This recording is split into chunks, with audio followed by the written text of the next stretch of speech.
কুরবানি কুরবানি কুরবানির ঈদ এসেছে। আপনারা হয়তো ইতিমধ্যে কুরবানির পশু কিনে বাড়িতে নিয়ে এসেছেন।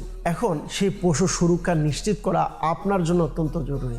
পশু যেন কোনোভাবেই অসুস্থ না হয়, বদ নজর না লাগে এবং কোনো ধরনের দুর্ঘটনা বা ক্ষতির শিকার না হয়, সেদিকে লক্ষ্য রাখতে হবে। আর এই বিষয়গুলো নিয়েই আজ কথা বলবো। আর এজন্য একটি অত্যন্ত কার্যকর আমলও রয়েছে। প্রথমেই দুরূদ শরীফ পড়ুন, এরপর মনোযোগ সহকারে ৪৯ বার পড়ুন ইয়া আল্লাহ, এবং পরিশেষে আবারও দুরূদ শরীফ পড়ে পশুর উপরে হালকাভাবে ফুঁক দিন।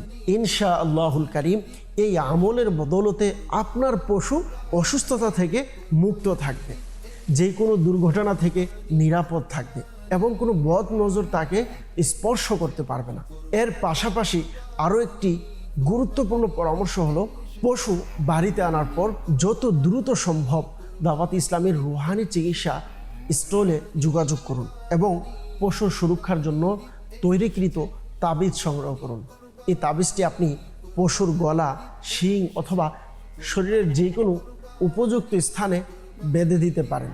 তবে একটি বিষয়ে অবশ্যই সতর্ক থাকবেন, পশু যখন বসবে বা শুয়ে পড়বে তখন যেন তাবিজটি মাটিতে না লাগে, সেদিকে খেয়াল রাখতে হবে।